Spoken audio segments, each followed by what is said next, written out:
Hello दोस्तों, my name is Lokesh and आप पढ़ रहे स्टडी फन गेमिंग क्लासेस। आज हम आपको क्लास 10th की मैथ का अध्याय 1 वास्तविक संख्या है, इसका लेक्चर नंबर 5 करेंगे। ठीक है दोस्तों, तो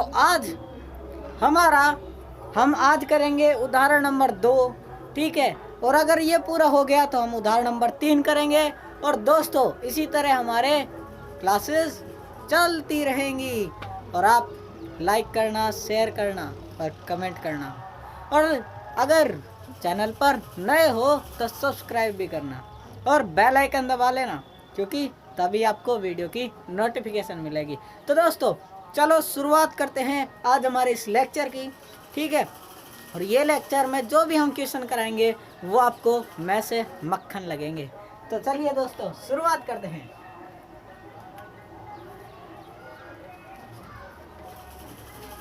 तो हमारे पास है कि दर्शाइए कि एक बार क्वेश्चन लिख देते हैं हम। उदाहरण नंबर 2 क्या है? उदाहरण नंबर 2 ये लिख देते हैं।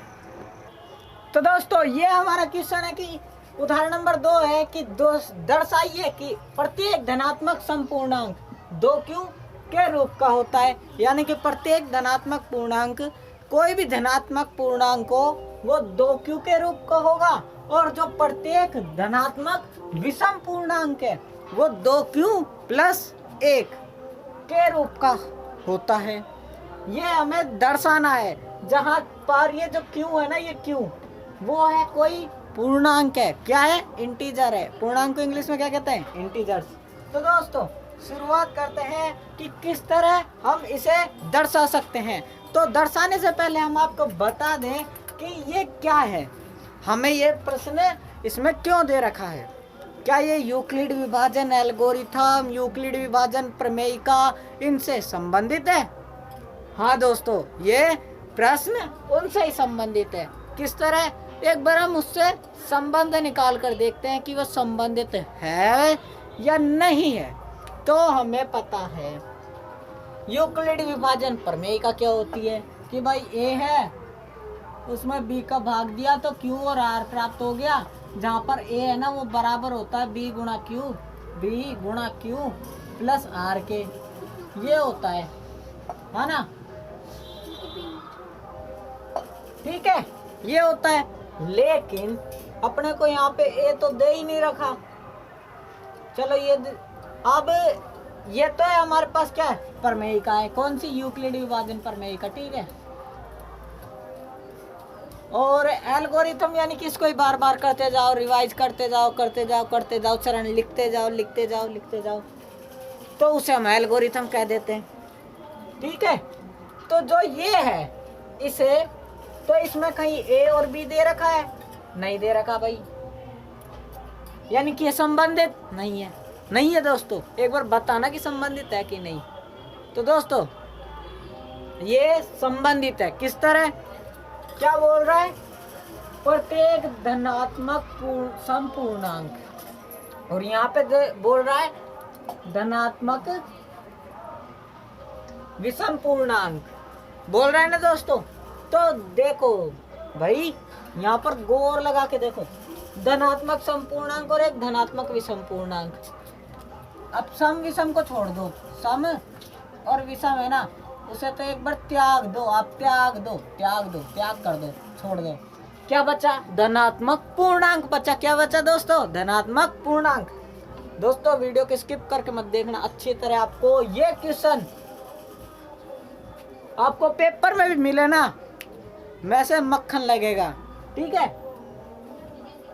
और ठीक है ना दोस्तों, तो शुरुआत करते हैं।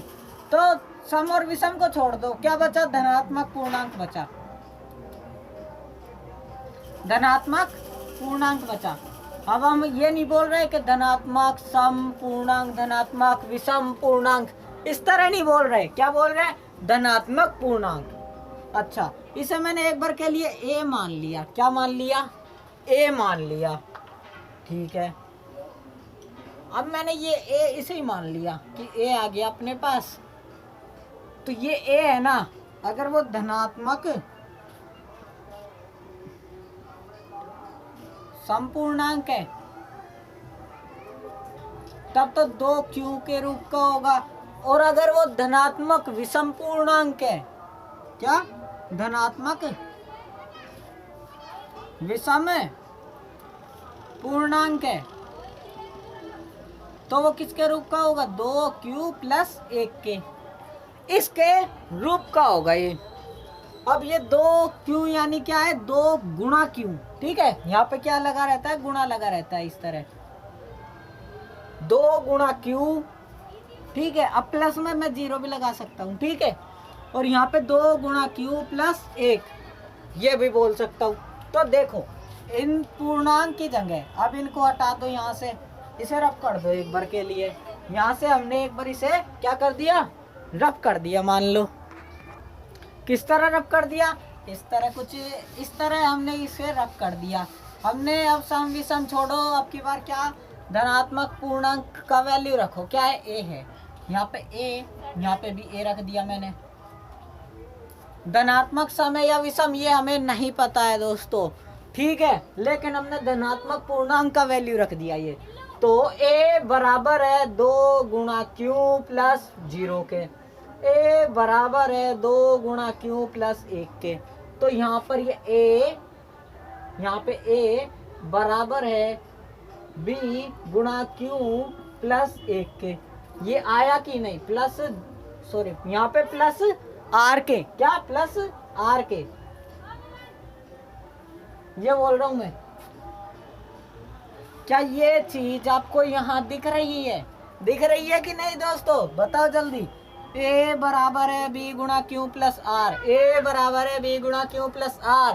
यही तो हमारी क्या है? यूक्लिड विभाजन प्रमेयिका है दोस्तों। क्या है? यूक्लिड विभाजन प्रमेयिका है, ठीक है ना दोस्तों। तो देखो यहाँ पर ये हमारे पास क्या लग गई? प्रमेयिका लग गई, ये वाली प्रमेयिका लग गई। कौन सी?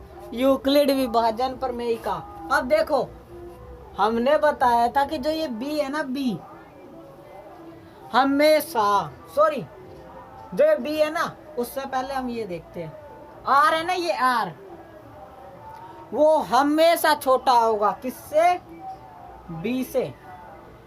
b से हमेशा क्या होगा? छोटा होगा। और 0 के क्या हो सकता है? बराबर हो सकता है, ठीक है।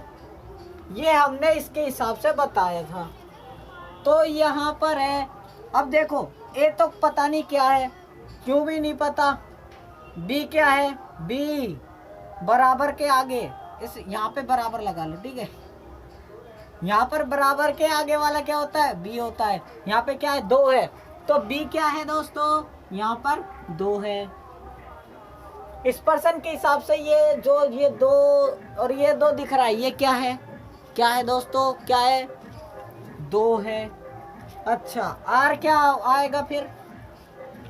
r हमें पता है कि r है ना भाई, वो b से तो छोटा होगा और 0 के बराबर भी हो सकता है। तो r के कितने मान आएंगे? r के 2 मान आएंगे।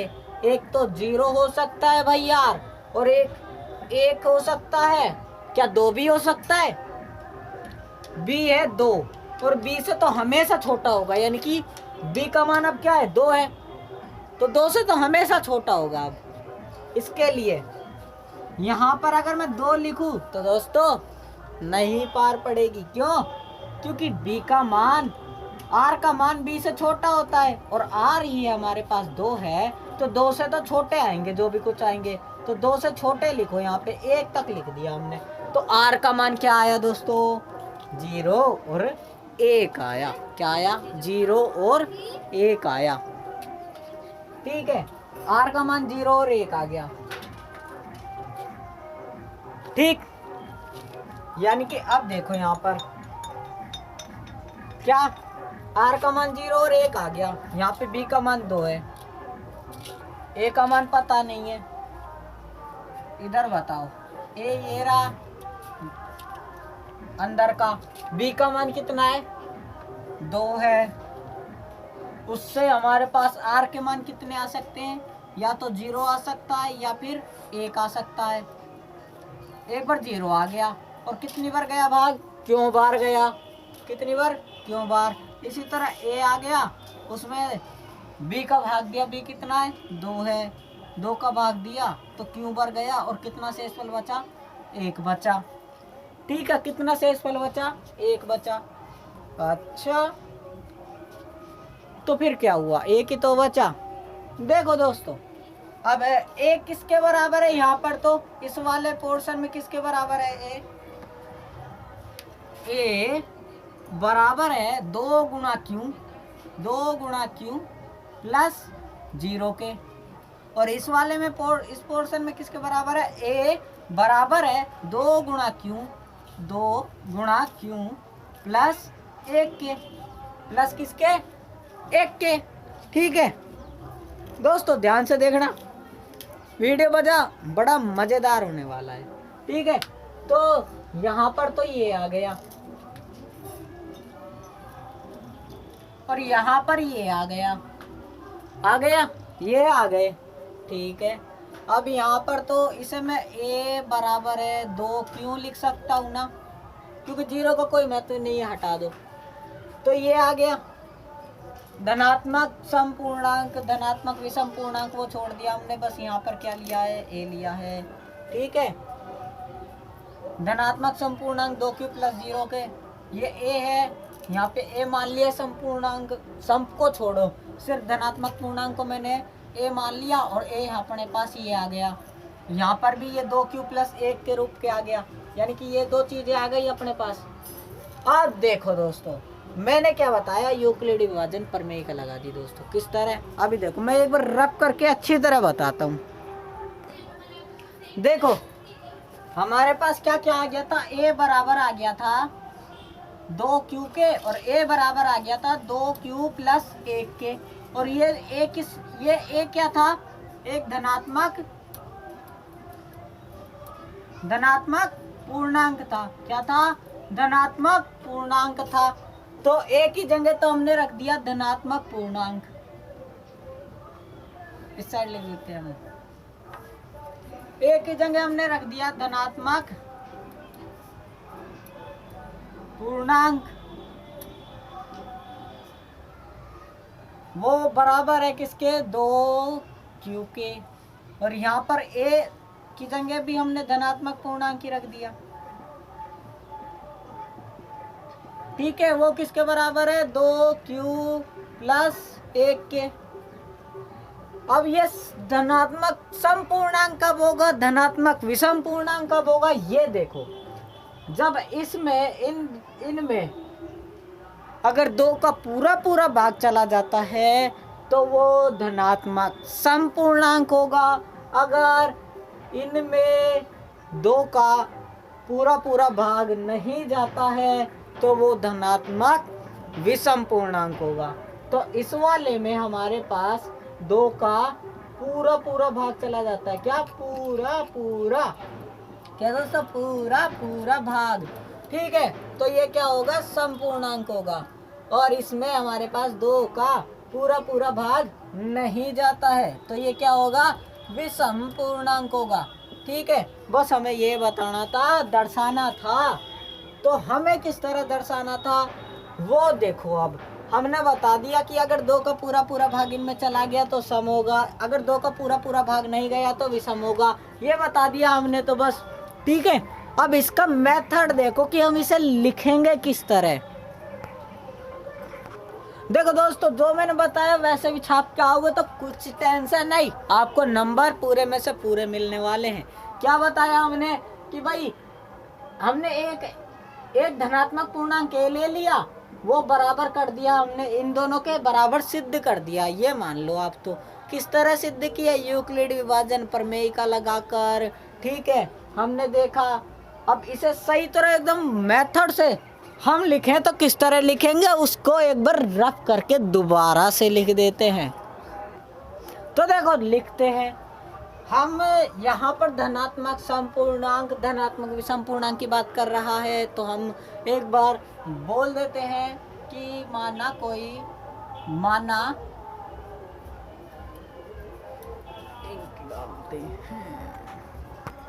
तो देखो हम यहाँ पर पूर्णांक, धनात्मक समपूर्णांक, धनात्मक विषम पूर्णांक की बात कर रहा है, तो हम मान लेते हैं कि माना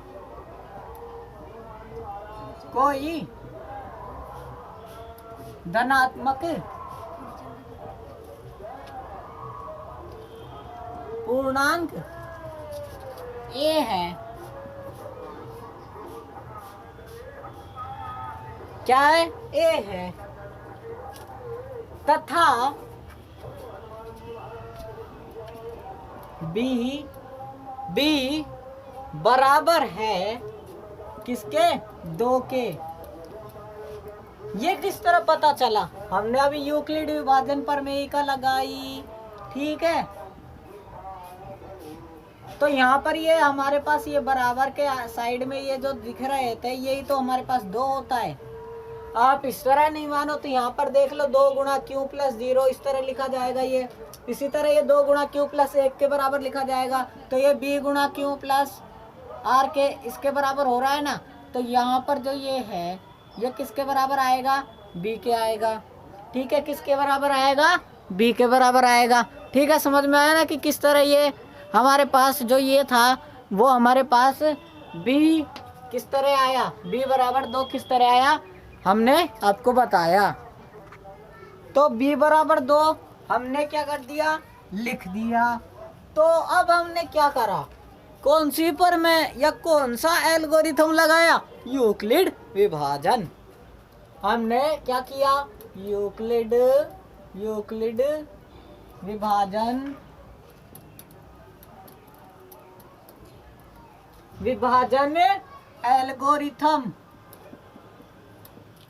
एल्गोरिथम से, यूक्लिड विभाजन एल्गोरिथम से, यानी कि हमने ये लगा दिया।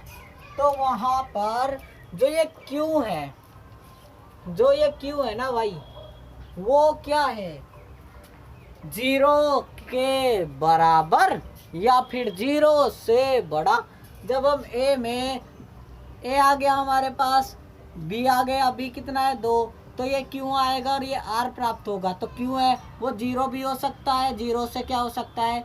बड़ा भी हो सकता है, ठीक है। तो जहां पर जो ये क्यू है, जो ये यहाँ पर जो ये क्यू है ना, जो ये क्यू है वो क्या होगा? जो ये क्यू है वो 0 के बराबर भी हो सकता है और 0 से क्या हो सकता है? बड़ा भी हो सकता है, ठीक है। तो क्यू क्या आएगा? ये ए लिखा, बी लिख दिया, क्यू आ गया, आर आ गया। तो जहां पर ए बराबर होगा 2 गुणा क्यू प्लस आर के, ठीक है। इस तरह हमने लिख दिया। तो ये इसके बराबर ही तो होगा के लिए क्यों कुछ भी आए, लेकिन आर फिर तो बचेगा ही। 0 बचे चाहे 1 बचे, क्योंकि बी से तो बड़ा नहीं हो सकता, तो 2 से छोटा ही रहेगा। तो या तो 0 बचेगा या फिर 1 बचेगा। तो क्यों कुछ भी आए, लेकिन अब देखो क्यों कुछ भी आए लेकिन यही 2 आएंगे आर। तो हमारे पास आर ए बराबर हो जाएगा यहाँ पर इसके हिसाब से 2 गुणा क्यू प्लस आर के, 2 गुणा क्यू प्लस आर के। तो क्यू बराबर 0 आए या 0 से अधिक आए, उसके लिए जो ए है वो बराबर हो जाएगा 2 गुणा क्यू प्लस आर के।